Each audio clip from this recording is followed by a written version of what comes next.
afternoon. I'm Rabbi Joshua Lief from Temple Shalom, and it is my honor to be with you today here at our Ohio County Public Library as we pause in the hectic busyness of our everyday lives to remember the events of September 11th, 2001. That fateful day calls up within us so many emotions. But today is our hope that you will pause to reflect. As you experience the program, words and music here at the library today, we hope you will take a moment from the busyness, away from the craziness. Think back on where you were, and where we are, how far we've come, and how far we have to go. May our program today be one of pause and reflection. Say Shalom b'Ramav, Huya say Shalom Aleinu ve'al kol ha'olam. May God makes peace in the heavens above, bring peace to our hearts and our world on this day. Amen. Amen.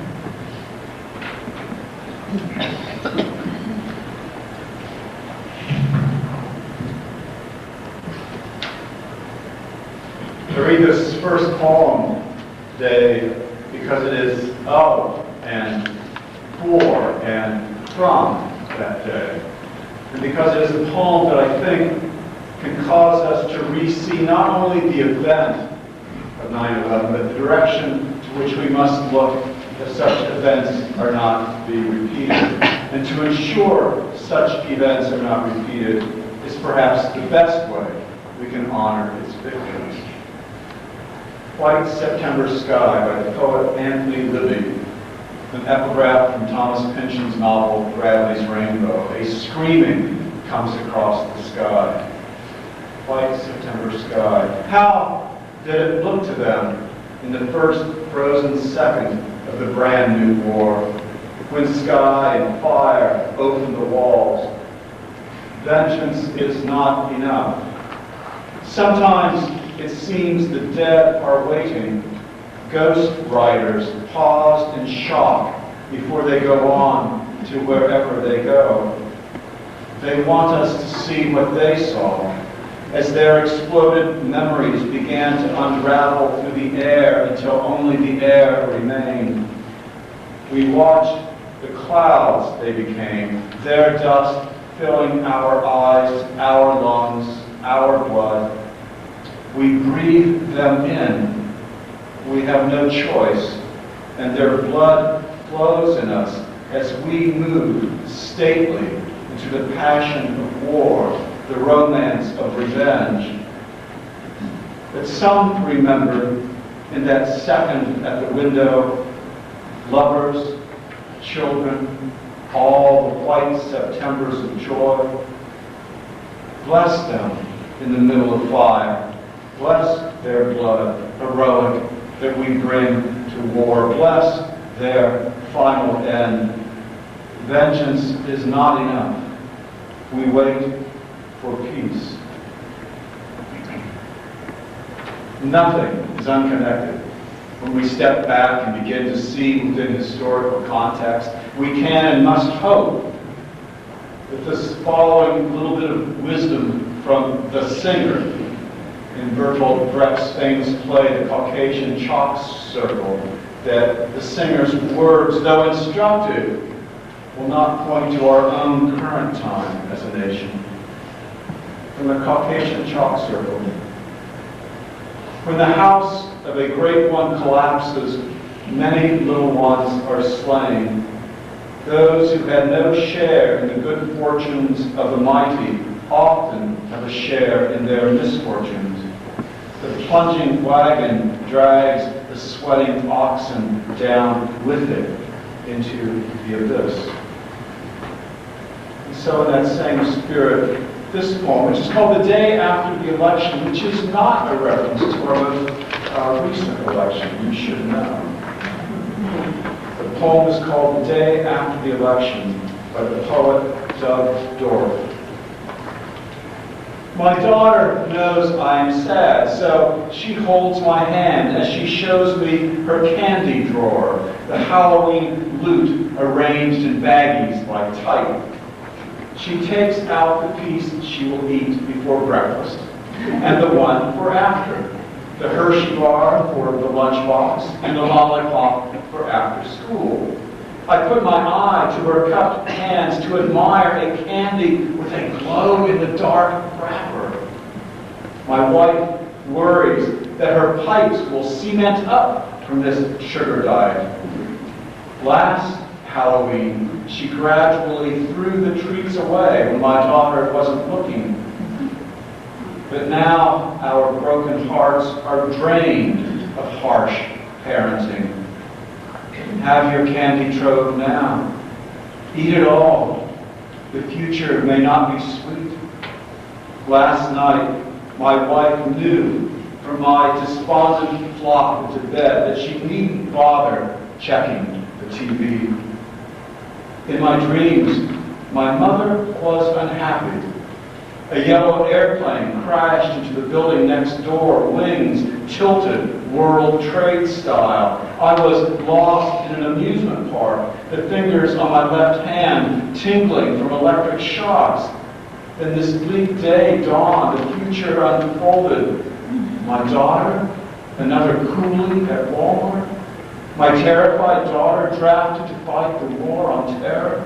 My daughter blown to bits by 9/11, Part 2.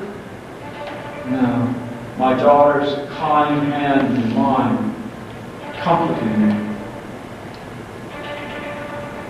Again, I wonder if the best way we have to honor the victims of this overpowering tragedy, which is and was 9/11, is to make sure we get the history straight, which I fear we do not do a very good job of sometimes. The following poem is illustrative of that, I believe, and perhaps good, that the victim here in this next poem is not from 9/11, but rather the conflagration that was the Second World War. And better yet, perhaps because it makes us radically rethink our presumptions. The poem you will hear concerns a German, thus the enemy of that war, if you remember. Irene's Story by the poet Jim Burns. They brought the old lady in and she was raving. "They're coming," she said. "Don't let them get me." And we tried to soothe her, but she just kept screaming and shouting. "The Russians," she said, "the Russians." "What's her background?" asked the consultant. And someone said, "Oh, she's German, born in Berlin. She came here after the war." So I held her in my arms and kept saying, "It's okay. You're with the British." She calmed down then and eventually went to sleep, holding my hand. And the consultant turned to the junior doctors who'd expressed surprise about the state the woman was in and how we managed to deal with her. And he said, "Don't you people know what happened to girls in Berlin in 1945? Do you think you can understand people when you don't know any history? For God's sake, go to the library and read something more than medical books." And we must hope, always hope, but hope without being passive about it.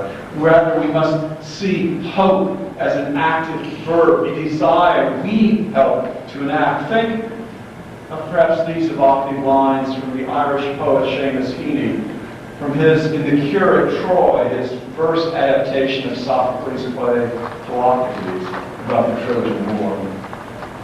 History says, don't hope on this side of the grave.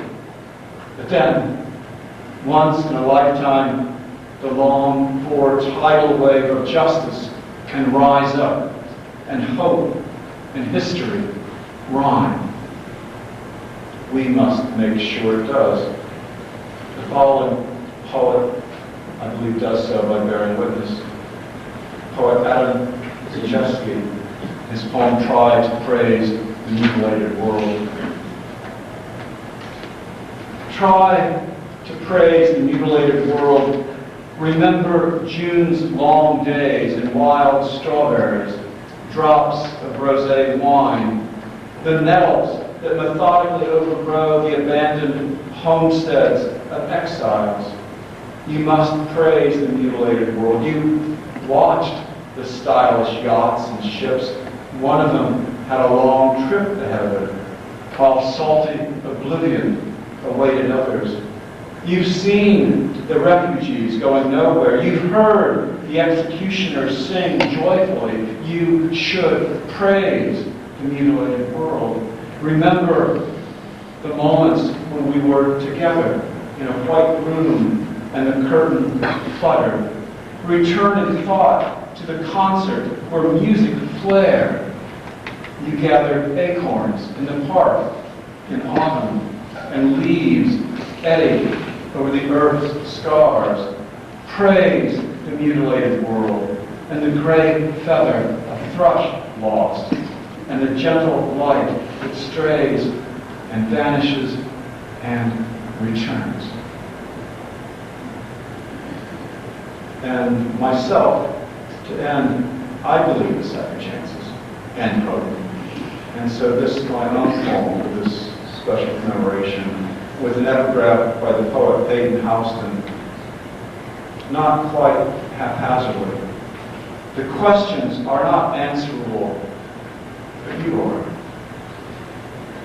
Because bitterness is feeding the children, because the crowds before the caskets have shrunk, because fear nurtures our neighborliness, because the leaves are falling not quite haphazardly, falling in a light as golden as oak and poplar against the sky as many-chambered as crystal, because we have been here under this and not seen, and been here seeing nothing for so long that our lying about it has grown brilliant as technicolor, because there are times when we get another chance, when the sky breaks, crumbles, rains down in great slashings, the leaves gushing along the gutters in slurries of faded pigment, because it has happened once and we remember to look, to reach for it again, thinking it is sky, thinking it is rain, that it will be enough, and isn't, but we remember because the crying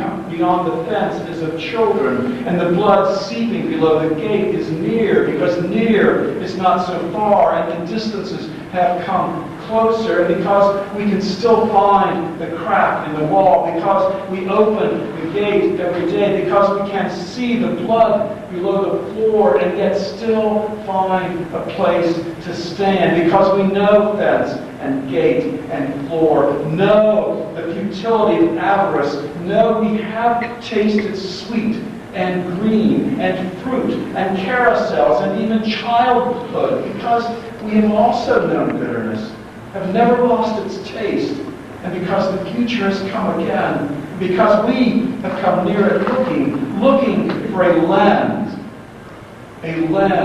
clear as one of those once upon a time days when we had seen deep and beyond time, because now we hear a voice and move, turn toward it, because it is near, because there is sky and rushing water, because there are yet flowers and stones, because there are leaves falling, not quite haphazardly, because there are times when we get another chance.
suffering of the innocent and random acts of violence, catastrophic illness, just plain human cussedness, are for most of us theological matters, whether we know it or not.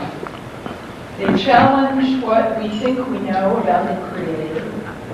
Theologians have a name for this, theodicy. If the Creator is good, why do bad and evil things happen? In the face of the darkest facts of human history, the human heart that heals seems to go through a process, something like this. We face what seems to be God's absence or silence. We eventually address God, perhaps in whisper, perhaps in howl. We come to understand the ubiquity of silence, the ubiquity of suffering, the solidarity of suffering. We nourish tiny hope that things might get better. We come to some semblance of peace by looking from a different perspective. This is the process I'm going to trace in a few poems. It is, if you will, the journey from grief to, if not understanding, at least consolation. R.S. Thomas was perhaps the best priest or the best poet writing in English at the end of the last century. He was the great poet of God's absence and silence, at the same time paradoxical, the one who wrote of the closeness of God to us. The first poem is called Via Negativa. Why, no, I never thought other than that God is that great absence in our lives. The empty silence within, the place where we go seeking, not in hope to arrive or find. He keeps the interstices in our knowledge, the darkness between the stars. His are the echoes we follow, the footprints he has just left. We put our hands in his side, hoping to find it warm. We look at people and places as though he had looked at them too, but missed the reflection.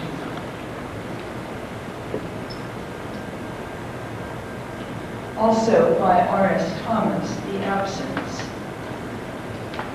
It is this great absence that is like a presence that compels me to address it without hope of a reply. It is a room I enter from which someone has just gone, the vestibule for the arrival of one who has yet to come. I modernize the anachronism of my language, but God is no more here than before. Genes and molecules have no more power to call him up than the incense of the Hebrews at their altars. My equations fail, as my words do. What resource have I, other than the emptiness without him of my whole being? A vacuum God might not abhor. So bad things happen, and God seems absent. And then eventually we address God. And if we are honest, we address God with what we're really feeling. The poem is called The Eye of Despair. Sometimes the best you can do is to howl. When the wound is so deep, you know the hurt will never heal. When the world is so broken, a universe of prayer won't repair it. The best you can do is howl.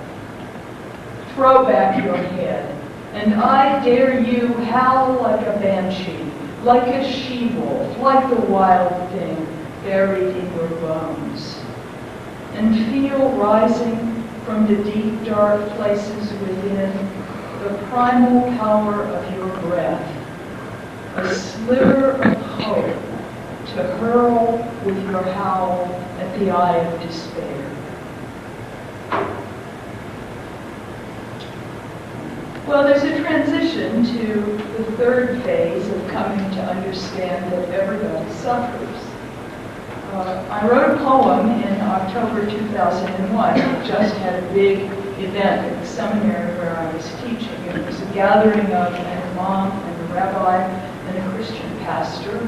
There was a lot of talk. Some of it was irresponsible. There was a certain amount of shouting that went on. And this is a poem called After the Event. After the event, we met to discuss religious responses to acts of war, but attacked the ears of a quiet audience who've done us no harm. There are many forms of violence. Words are one.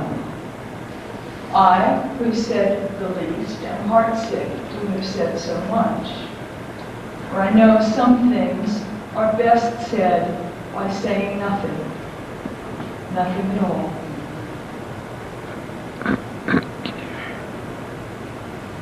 Coming to understand that everyone suffers is part of coming to understand what happened to us as a nation on 9/11. We were shocked. It seems to me that after the fact, we didn't ask the right questions. But some of us realized, perhaps for the first time, that the United States is not exempt from the suffering that so many other countries have faced. Nobody gets a get-out-of-jail-free card for this one.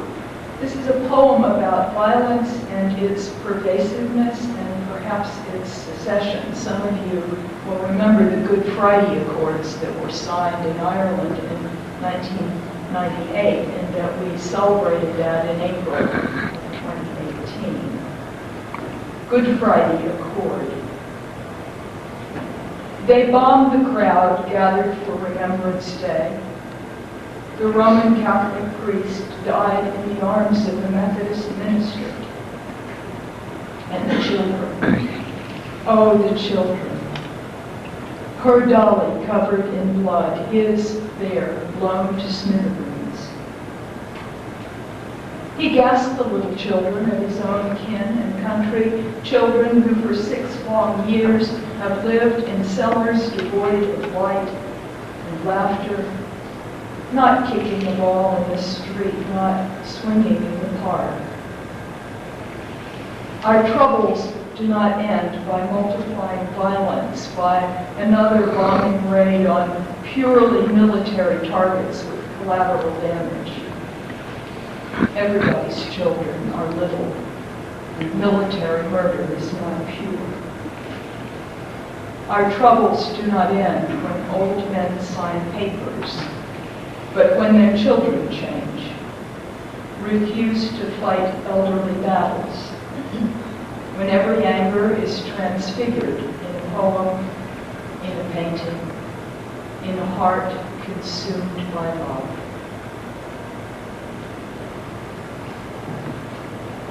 So we hope that things might get better, that human beings can behave more compassionately toward one another than we have done in the past. It's a kind of riff on the story of Rahab. Remember Rahab in Joshua 21? The woman who took the spies into her house to protect them. And so in response, they told her what to do when their people took over the town so that she would be safe, a kind of mutuality. The poem is called Rahab's House.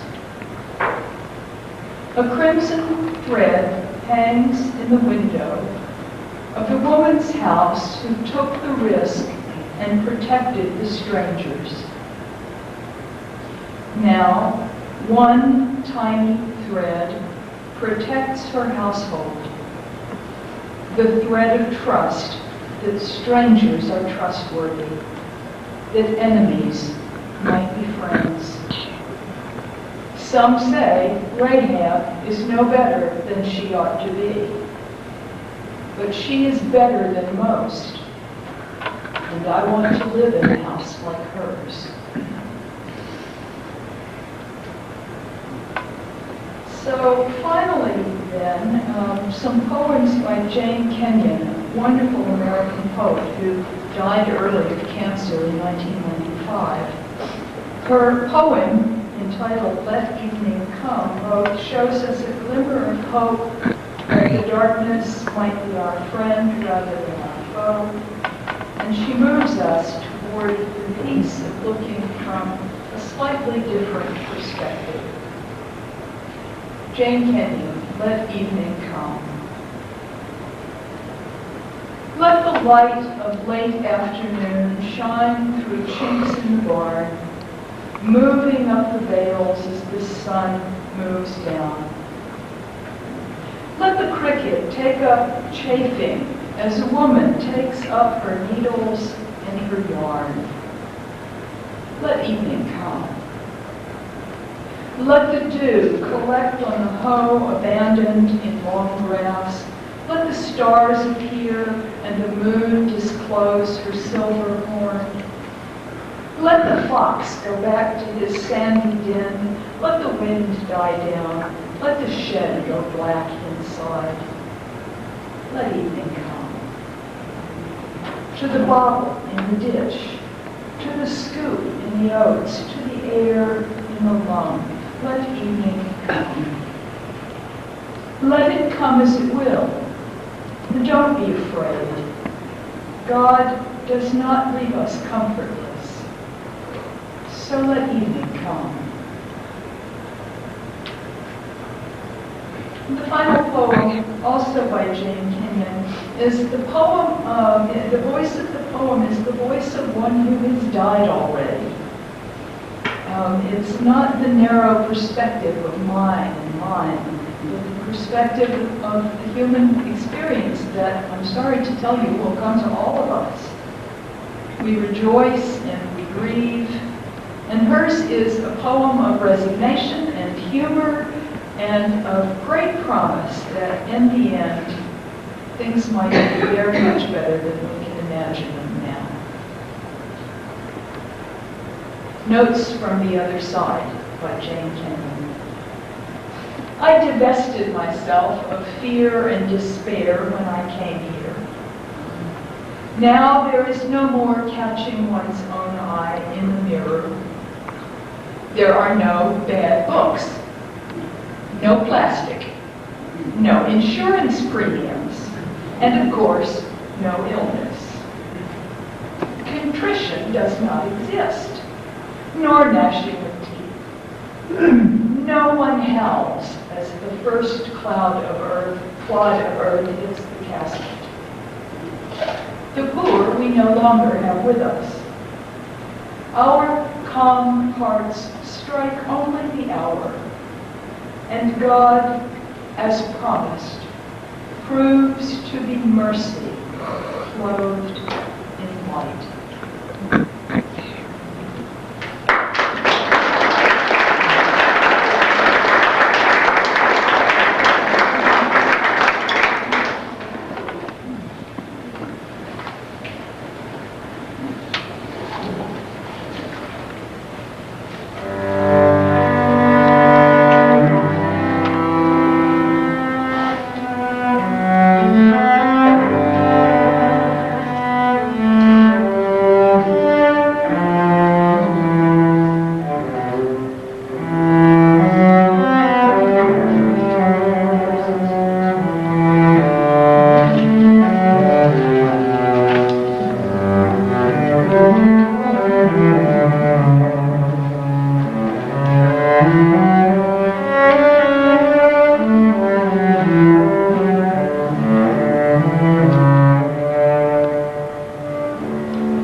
On September 11th, 2001, I was a student in the seminary, attending graduate school in Cincinnati.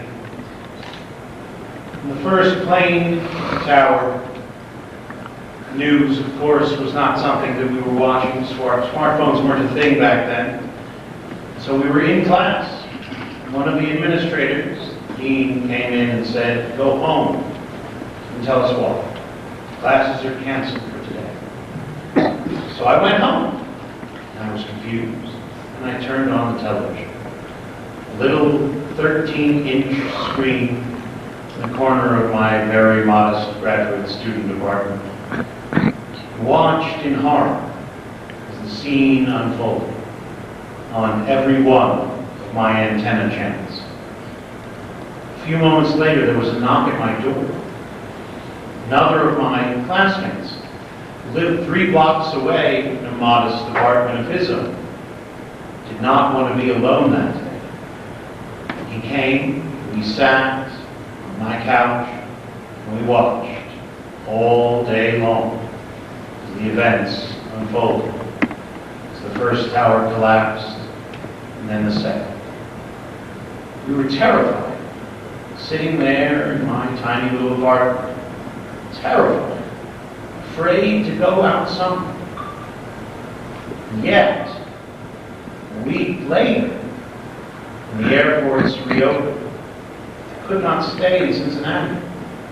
Went to the airport and got on the first plane. Was flying to New York. And there I was, at 7 o'clock in the morning, a few minutes just before the hour, at LaGuardia. I took a cab into the city. I had called my sister, who was in college at the time, in Columbia, of course, on the day to check on her, and she was fine. Though the scenes that I was watching on television, she was watching from blocks away in Manhattan. I wanted to go.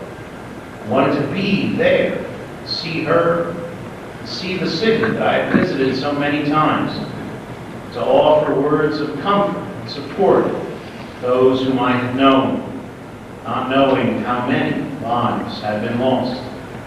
The recovery efforts were very much underway, and so I didn't even go anywhere near downtown.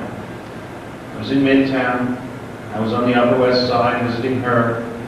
I saw many, many friends who were grateful, amazed even, that I had traveled to come and see them. I couldn't stay inside. I had to go out. And so here we are, all these years later. And I invite you to close your eyes and remember where you were on that day, and what you did, and what you did in the days that followed, and how far we have come since then, to reflect on the words of the Scripture, Adonai yishmor tzeitchem u'boechem et hav yad olam. May God continue to watch over us as we go out and when we come back in from this day forth and forever. May God continue to watch over us. May God bless the United States of America. May God bless our world with peace. Amen. Amen.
Have a round of applause for Elisa Kohanski.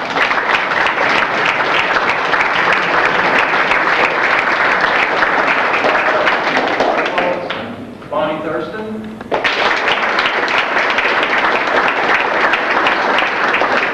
Marc Harshman.